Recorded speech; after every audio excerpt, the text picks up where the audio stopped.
देश में चीनी दर में निया लगी मासक किलो पिछा 20 टंकार अधिक वृद्धि पाई पार्वण पूर्व खाउटी चिंता बढ़ी तेज पार्वण ऋतु पूर्व देश में चीनी दर में अस्वाभाविक वृद्धि खाउटी चिंता को द्विगुणित कर गत किछि सप्ताह धरी उभय पाइकारी और खुचरा बजार में दर लगातार उपर मुहां होइछि।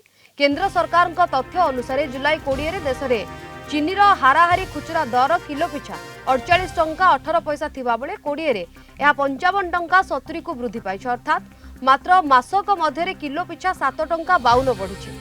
केतेक सहर में दर जातीय हार ठारू यथेष्ट अधिक रही। कोलकाता रे केतेक बजार में खुचरा चीनी दर किलो पिछा 70 टंका छुईंथुवा बेले पंजाब अमृतसर रे यह प्राय 65 टंका बिक्री होउछि।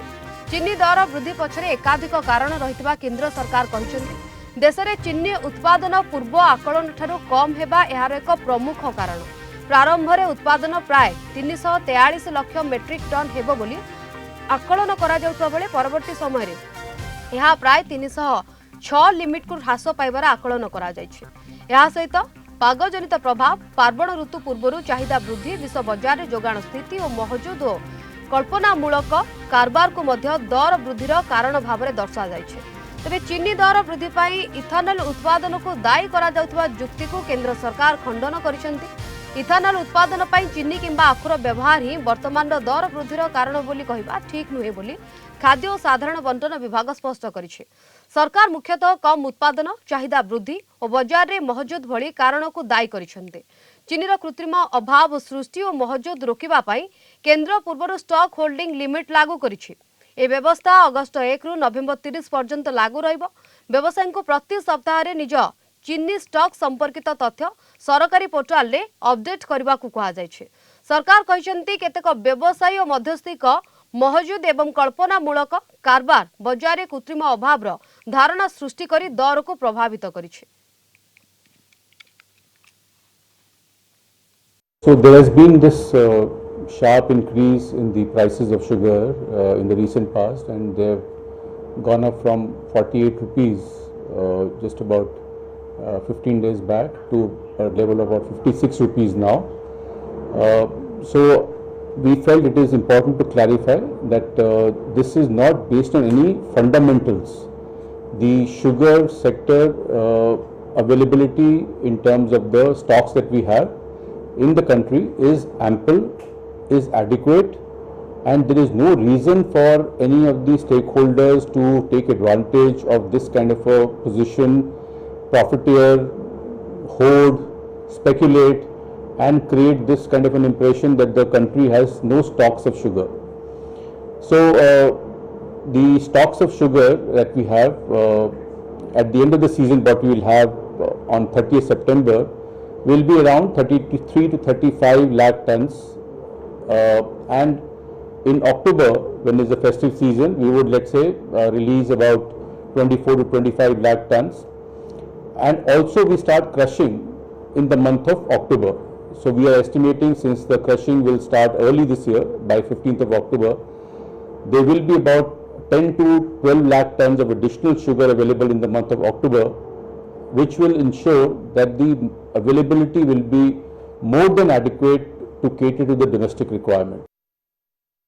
हाँ यही भीतर तो सप्ताह भीतर बढ़ुची आस्ते आस्ते रेट 50 थिला 55 होला 65 होईची। हाँ लोक एमती असुविधा सम्मुखीन करछन एते रेट हैला 60 टका 45 टका दे किनुदलु 60 टका दे किनलो तापरे 80 टका निहाती ग्राहक ऊपर प्रेशर पड़िबो आमे टका टिरा ठेणा बढ़ाइबु हरण हेबे नै चा दुकान तो ऑटोमेटिक चा बढ़ जीवो ना आगु हम 40 टका आनथुलु एबे 60 70 टका 70 टका चा का 10 टका बिक्री हो घर ऊपर भी प्रभाव पड़िबो और छुआ को दरकार चीनी ना जहाँ चूड़ा चीनी खाइबे जहाँ कले भी चीनी खाइबे छतुआ पकड़े भी चीनी पक दरकार।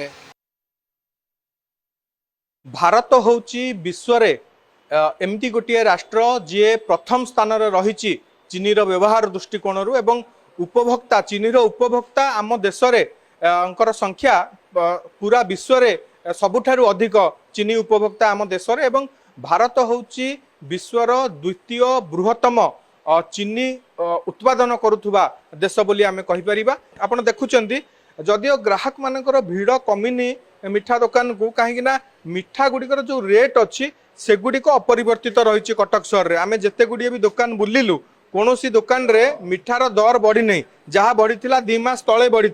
वर्तमान यही चीनी रेट बढ़िला परे आउ दर वृद्धि करना व्यवसायी माने। आम सीधा सड़क जी अच्छा ओनर अच्छा पचारिबा तांकर प्रतिक्रिया नबा। चीनी वर्तमान आगुरी 45 टଙ୍କା रेट रे किणुलु, वर्तमान 65 टଙ୍କା रेट हो जाए।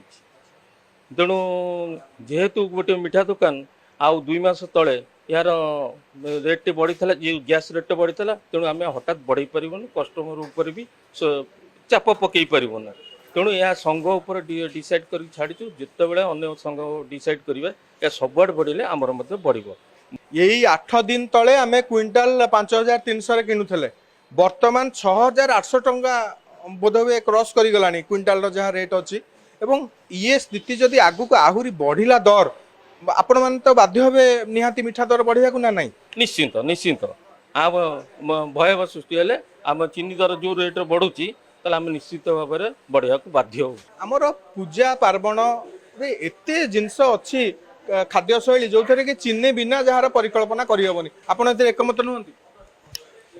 एकमत, चीनी बिना हेनी, बट गुड़टा आडप्ट कले बहुत भल।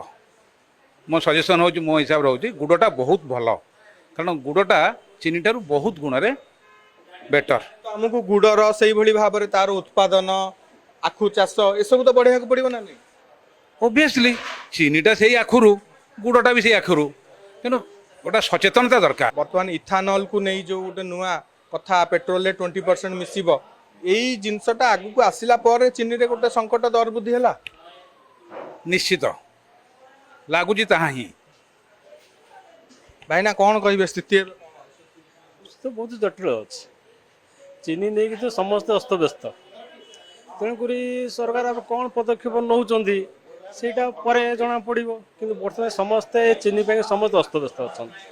दुकान देखुं चीनी को नहीं चर्चा एवं सबु जगार व्यवसायी नहीं खाउटी पर्यंत उपभोक्ता पर्यंत समस्ते नहीं चीनी को लेकिन चिंतित अच्छा। ये स्थिति को सरकार केमिति हैंडल करुँच देखा पड़ो।